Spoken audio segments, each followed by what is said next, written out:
Well, ladies and gents, E3 is underway, and if you don't know what exactly that is, of course, it is the biggest convention and conference, I guess, for the video game industry of the year. And at these conferences, we always get tons and tons of goodies, and it was no different this year for LEGO DC Super Villain. So we're going to run through all of the fantastic announcements that we have gotten so far. Now, again, I was trying to wait as late as possible in the day to make sure that I tried to get as much information as I possibly could, but there is obviously going to be even more information that trickles out just because of the time differences. The event takes place in Los Angeles, so because of that, there is quite a big time difference between the West and the East Coast where I'm located. So because of that, there's tons and tons of information that might come out in some later conferences later on today, but I wanted to make sure to get a video up for you guys.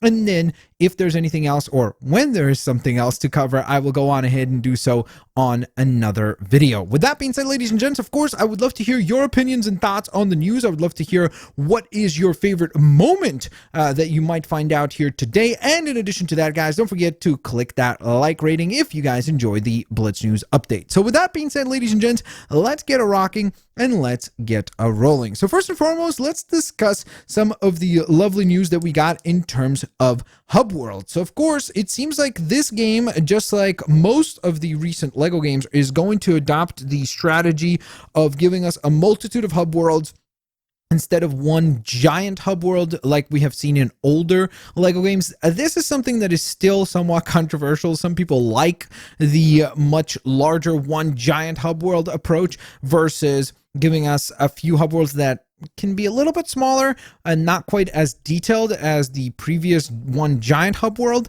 So whether you like that or dislike that, that's a story for another time. But the fact is that it seems like they're going to be going with the strategy of a multitude of hub worlds for this one.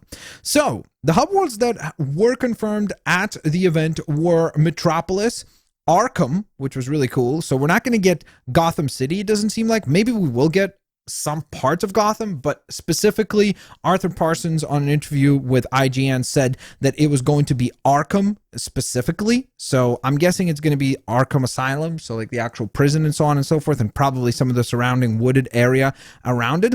But then another big surprise, at least in my personal opinion, was Smallville. So I did not expect that. Considering we got Metropolis, I thought, okay, well, we're not going to get Smallville then, but it looks like Smallville is going to be included as well, which has me then hopeful for Gotham City, because of course, if we have Arkham, why would we not have Gotham City as a separate area as well? So from there, let's go on ahead and talk about some of the characters that were confirmed. So we did find out that Mercy Grace is actually going to be the one to try to free, or I guess she attempts and succeeds if you pull off the level correctly, to free Lex Luthor and the other villains from prison. And that other villain is, of course, going to be your own character that you're going to build and go on ahead and play as, which we'll get to in just a moment. But either way, the really, really cool thing is that we got a confirmation of Mercy Grace, Clayface was confirmed, Darkseid Apocalypse, Granny Goodness, which was kind of like, what? I did not expect that. The Ventriloquist was confirmed as well, so that was definitely a really cool surprise. And Arthur had specifically said that the Ventriloquist idle animations and the animations on the Ventriloquist are the funniest that he's ever seen in any LEGO game. Now, of course, it could be hyperbole, but I'm guessing that considering he's seen all the LEGO games and he's worked on many of them, I'm hopeful that this really, really does live up to such high praise, and hopefully it will be quite hilarious. So I'm very glad to see another Batman villain included in there as well. Then, of course, we did get the confirmation of Johnny Quick, Ultraman, Owlman, you know, the entire Justice Syndicate. So that's really, really, really cool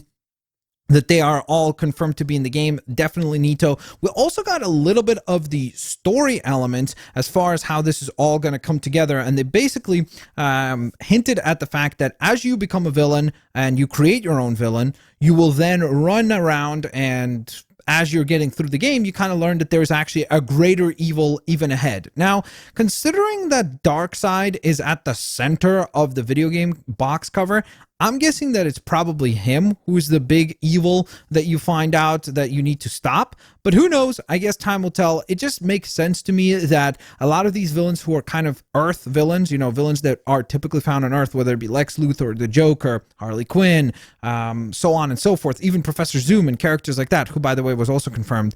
But all of these characters, they are Earth level characters. And then you have Darkseid, who is going to be quite the menace. Plus, we've already seen Brainiac as a villain, so I think that Darkseid would be the one that makes sense. Either way, as far as the character roster as a whole, it was interesting because they did show the character selection screen, and I don't know if this is the complete character selection screen because they have been known before to show us an incomplete character grid, and then after it gets quite a bit larger.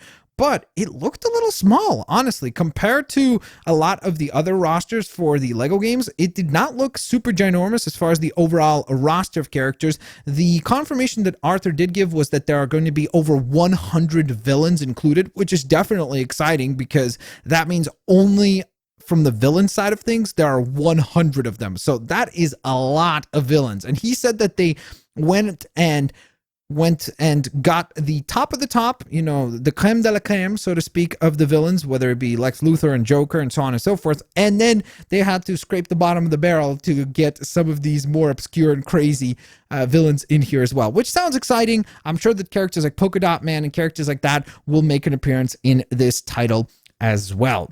So let's talk about also, before we get to the customizer, because that's the thing I'm most excited for, and we're going to leave that for last.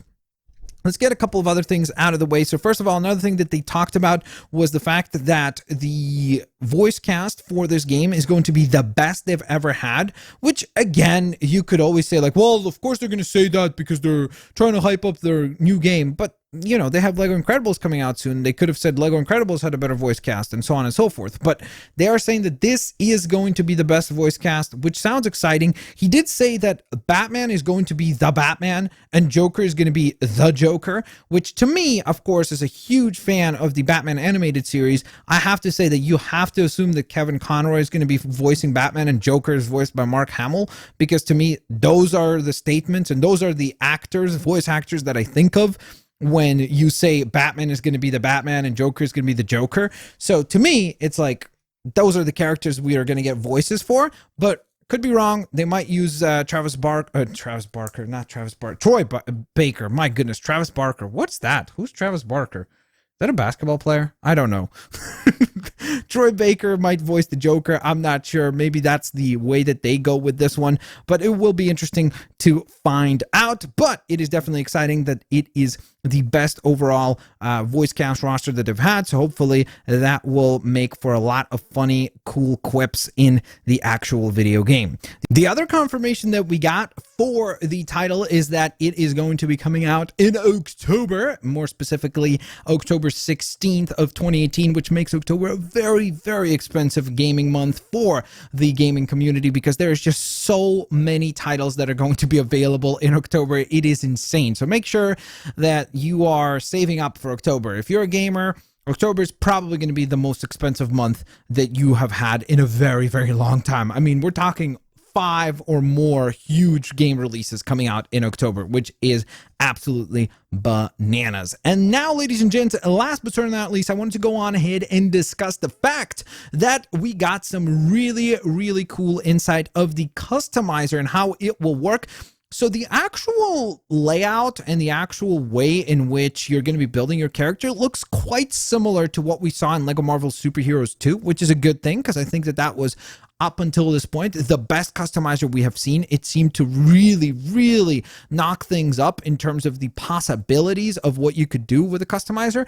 But now they've gone ahead and ratcheted that up even further because you're going to have way more, a multitude more of items to equip to your character, and things like what I have been wanting for ages now, which is the adjustment of the actual decals on the torsos. You're going to be able to change those as well. So that is hugely awesome news because, of course, that means that the customizer will truly allow you to make a cool character however you would like to make that character. And, of course, the other cool thing is that that also confirms the idea of the actual story for the game, where essentially Arthur discussed and confirmed that you're going to go on ahead and build your own villain, which is what we were thinking to begin with, but now of course it's confirmed, and we know that as you build that villain, you then will also unlock abilities and powers as you go through the game. So essentially he talked about how at some point, I believe it was either level 1 or maybe in the first few handful of levels, you will unlock the ability to have heat vision, and then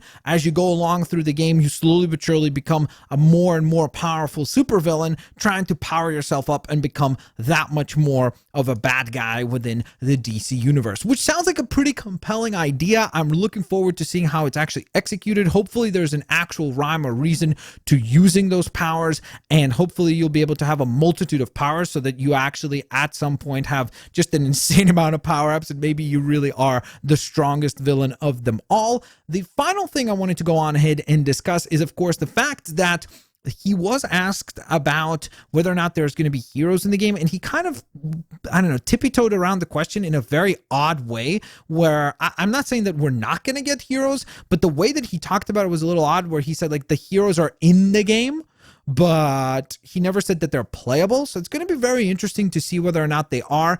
I would honestly be absolutely shocked if it's just a villains game and there are no playable heroes in this game. I think that would be very, very strange, because all the previous Lego Batman games have all had villains and heroes and have had massive rosters. I mean, look at Lego Batman 3 Beyond Gotham. It was ginormously massive as far as all the characters, especially when you include all the DLC. There was just so many different characters in there, including villains and heroes. So I would be absolutely shocked if we did not get playable heroes in this game. Either way, let me know what you guys think. Are you excited about the customizer? Because that's probably the part that I personally am most stoked for. I think that it looks very, very, very promising. And of course, it means that we're going to be able to create characters from other universes and create our own renditions of them in this universe. Just imagine being able to use your own creativity and be like, hey, I'm going to create Spider-Man and pretend that he's a villain in the DC universe and run around, or a character that looks inspired by Spider-Man, of course, and just run around here and go on ahead and cause a whole bunch of havoc. And then the final thing, actually, before I wrap this up, I want to just clarify this, because a few people were telling me like, dude, what if I don't want to just play as the custom character? I want to play as the other villains. Like, that's more fun. Don't worry. In the levels themselves, you will be playing as the villains as well. So don't worry. You're not going to be just stuck to playing your custom character if you're like, hey, I want to play as the Joker or Harley and so on and so forth. The levels themselves will feature those characters, whether it be Lex Luthor or Joker and so on and so forth. You will be able to go on ahead and play as them in the actual levels. So in the actual story, not just in the hub worlds. Thank you guys so very much for watching today's Blitz News update. I hope you guys enjoyed. If you did, please don't forget to hit that like button. That is always very, very highly appreciated. I will hopefully catch you guys here next time. Peace out. I'll see you later, alligators. Bye-bye, everyone.